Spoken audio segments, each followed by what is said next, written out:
Hello everybody, welcome back to my channel. My name is Queenie, for those who don't know me, reviewing Love Island USA Season 6, Episode 13. Before I get into it, please make sure to like this video, subscribe and hit the bell, and leave a comment down below. I wish I said this in the UK review for today. I'm aware of how I am numbering them. The reason why I do it that way is because if somebody is not watching the show in real time and an episode goes from 11 to 13 or 7 to 9, they're gonna ask me what happened to episode 8 or what happened to episode 12. I can't be bothered. So I don't count After Sun as episodes. I just go episode by episode so the people who are catching up can know what number they're supposed to be on.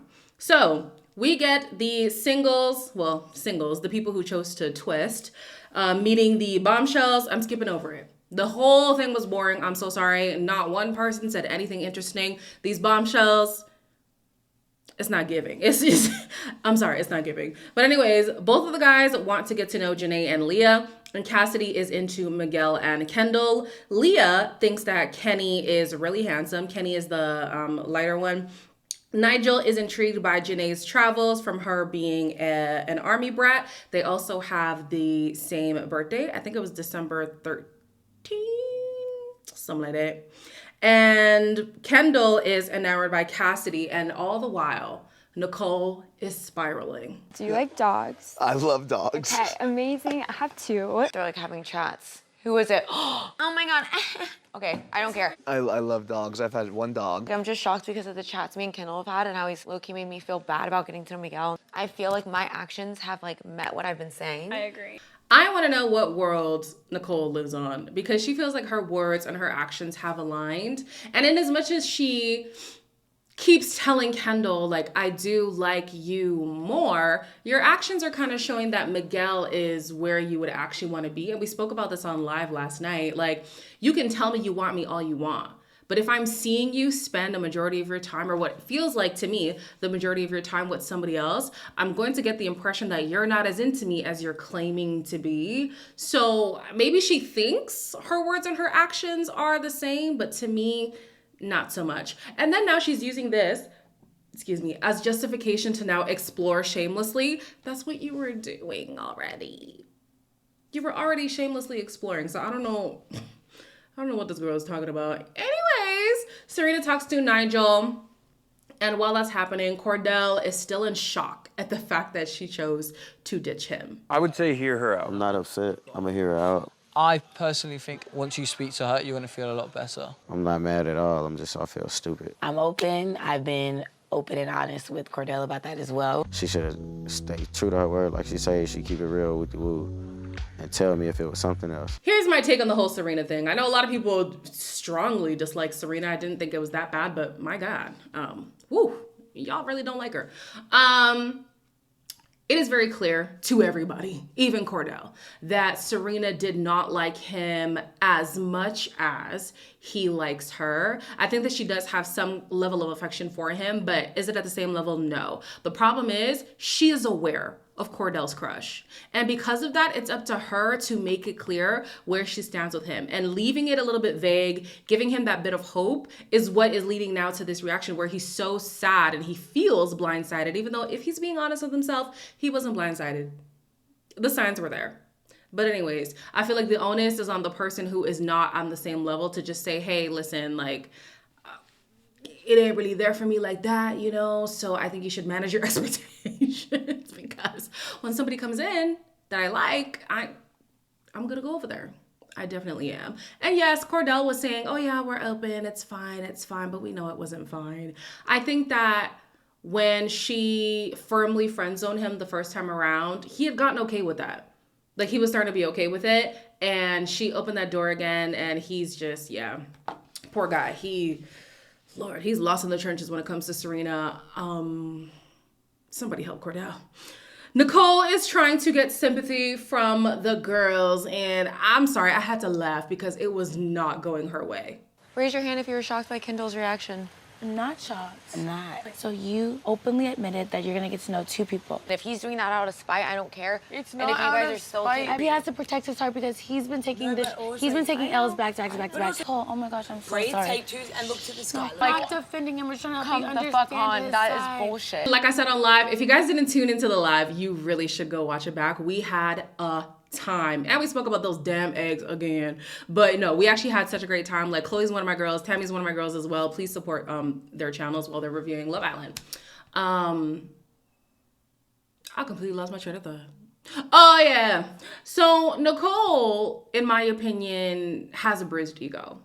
I think that she took a gamble with Miguel, knowing that somebody with a personality type like Kendall, he's likely going to stick around even though she's like exploring her options. I think that he does come across as very loyal, and she thought that it would take more for him to turn his head. So the fact that it was only Miguel in the equation and he was like, nope, I'm done. I think that she was shocked by that. I don't think it ever crossed her mind that he would open himself up to other people. Now, he had said this to her. I don't know how she missed that. He had said, you know, well, if you're gonna get to know Miguel, then I'm gonna get to know other people. But there was nobody at the time, so I guess she was just like, oh, please, it's just words. I firmly believe that her ego was bruised and she didn't think she would lose her safety net, but it looks like she might have. I don't know. Kendall is so fickle, and I feel like his dream girl would be somebody like Nicole. Yeah, yeah, I'm just gonna leave it there for now. Then when I have more evidence, I'll talk about it. Serena tells Cordell that she has always been open. Miguel tells Liv that there is nothing beyond a sexual connection with her. And before everybody wakes up the next morning, the bombshells take Janae, Serena, and Miguel on a secret date. I'm not gonna lie to you, the date was immaculate. Floating island. I mean, it was giving grown sexy. Now, the dates themselves, boring as hell. So boring. So I'm going to skim through those as well. Serena decided not to kiss Nigel despite him really trying to fish for it. He was kind of giving Beggy in this conversation. I know that he was flirting with her, and sometimes flirting can be like borderline begging. To me, he crossed the begging. Not like super desperate. I don't know. How do I explain it? It wasn't like he was begging for her affection, but it just felt unnatural. Anyways, let's move on. Miguel got a kiss from Cassidy, yep. And then Kenny tried to get a kiss from Janae, but Janae kissed him on the cheek. I feel like she's flattered by the attention, but she looks at him like a little baby boy. I don't know if she'd be into him for real. Back at the villa, Kendall tells Nicole that he was trying to gauge where she stood with him, which is what made him decide to twist. Like, Nicole is for sure not going to be standing in the yellow. So, are you standing there out of spite? Because I've been so honest with you. Out of spite? Of course not. Obviously. Really? You said you didn't like it. Like, of course I don't enjoy it. I'll be honest with you. Obviously, that doesn't make me feel good. Like, I have feelings. Nicole, I'm sorry for making you feel that way. That's the last thing I want. So Nicole's, I don't even know what was it. Nicole thinks that Kendall was being spiteful. Okay, and if he was, so what? Like, whatever. You were going and exploring other options, and you knew that didn't make him feel good about it. Like, what was he supposed to do? Sit around like Boo Boo the Fool and wait until you were ready to get him back? Like, he had to do something. Now, I feel like it would have been more of a statement if he was able to stand on business. I think that he is going to crumble when it comes to Nicole, and whatever, that's fine. Like, Kendall's a grown man. He can do what he wants to do. But Nicole is fussing, and it's so irritating. Like, you guys are doing the same thing. His was more public, and maybe you feel embarrassed by it, but ultimately it has the same end result. You guys are both exploring. You guys are still each other's top priority. What's the beef? Get this girl off my screen, man. She's starting to annoy me. After the date, Serena tells Cordell? Child, I'm getting these names mixed up. Too many people. Let's get some people out, please. What did she say? She said something, child. So yeah, literally was thinking about you the whole day. So we made out. No, I'm just kidding. Oh, boy. I was like, bro, did you see my face? Oh, you play too much. I was like, I mean, I'm very happy in my couple, and like, I'm not here to do no shiesty, no disrespectful shit, but I made it clear that I was happy where I was at. I do like you more. She keeps saying that Cordell is her number one.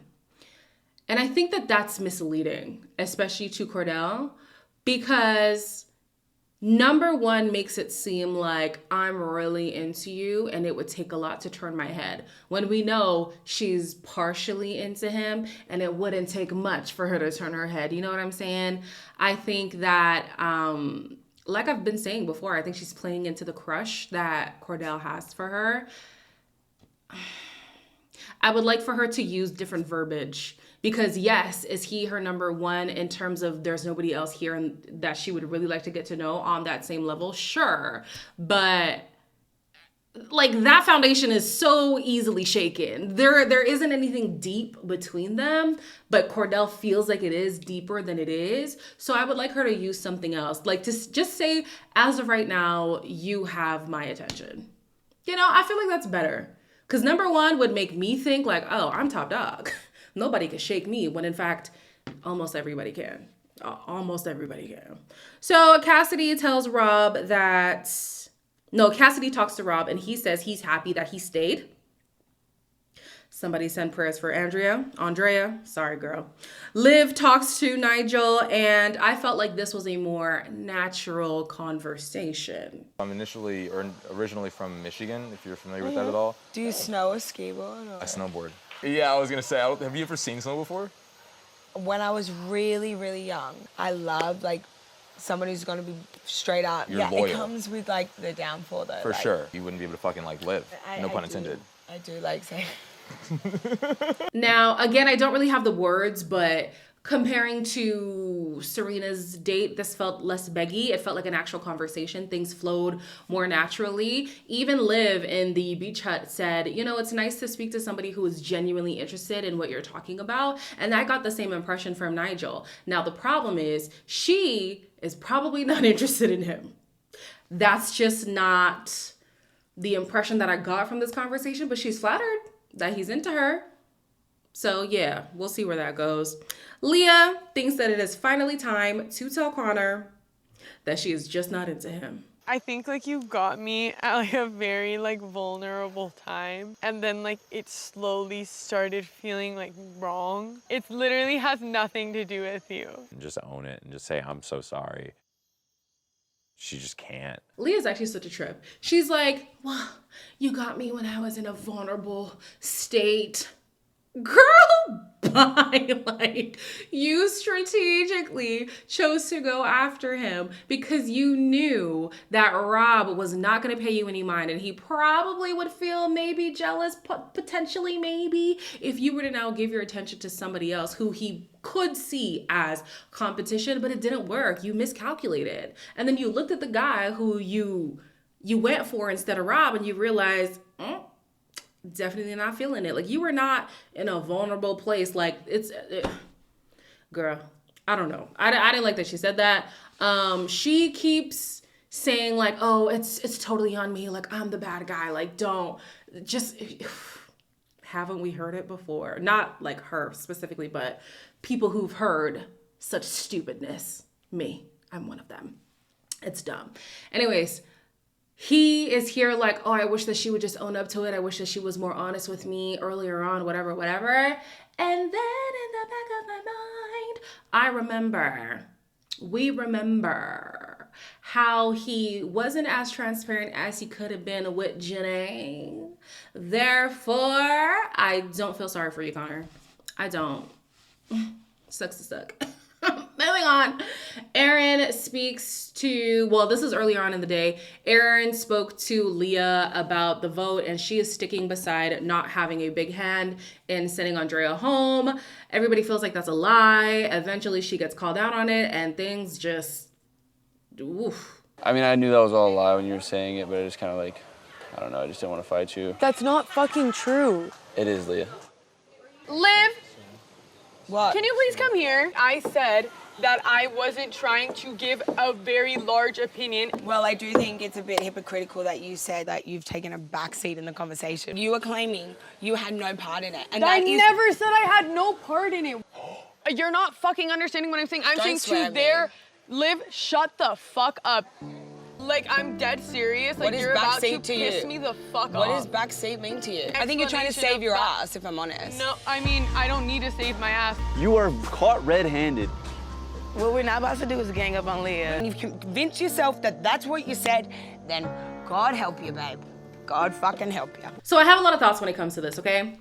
At first I didn't really understand why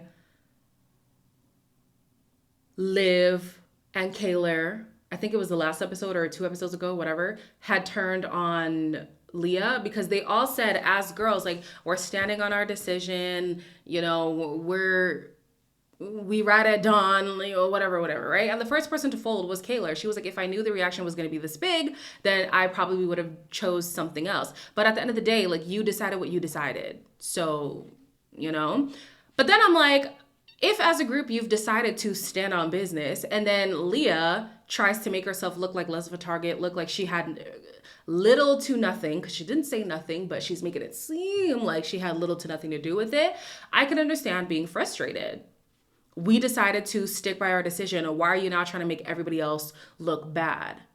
But then I'm also like, okay, but the vote was the vote. Even if Leah was very convincing, if she was very loud, if she's very vocal about who she wanted out, your decision was your decision at the end of the day. They sat there and they did a rock, paper, scissors to choose between Andrea and Nicole. The vote was the vote. Like, I don't know. I feel it from all sides. But anyways, watching this back and forth between Liv and Leah,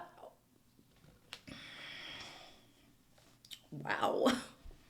Liv, again, her personality is not one that I would probably gel with, but when it comes to pushing storylines, when it comes to adding drama, the girl be doing it. She is doing it and doing it well. I'm not mad at it. I can't say that I'm mad at it. I did appreciate that Leah's friends, and I use friend very loosely, clearly with these 3 women, Serena and Janae came to her defense, because it looked like Leah was getting ganged up on, but Leah did throw the other girls under the bus inadvertently, and it wasn't a good look. I want to have a side note conversation though. Robert. How this man is able to flip scripts and have the villa eating out of the palm of his hands is just incredible to me. He now wants to be in the beach hut saying, oh, Leah's crazy. And I don't like calling women crazy, but like batshit crazy. I'm sorry. Coming from the man who squeezed his face so freaking hard you thought it would have collapsed in on itself, to get tears out when Andrea cried, knowing damn well he had no intentions. Andrea cried when Andrea left, knowing he had no intentions of leaving with her. For the man who started crying in Leah's face when he realized he was actually not going to get his way with her, so he had to do the trump card and be the victim. For the man who stripped down to his boxers and jumped his sorry ass into the pool to gain sympathy. You want to call other people crazy. You want to call other people liars. Now, don't get me wrong. Leah do be a little bit, and you know, she do be lying. But you are not the one to call it out, sir. It is definitely not you. These 2 deserve each other. They really do. But anyways, that ship is sailed. Rob says, listen, the door is closed for me. Don't talk to me. Don't chat to me. Don't look at me. Don't breathe in my direction. I don't want nothing to do with you. Could have said this a long time ago. It would have saved us a whole lot of heartache, a whole lot of pain, a whole lot of tears, a whole lot of complaints. But we're here now. So we will see what happens in the next episode. Did they say there was a vote or something? I don't know. I wasn't paying attention. Anyways, like, comment, share, and subscribe. And I'll see you in the next one.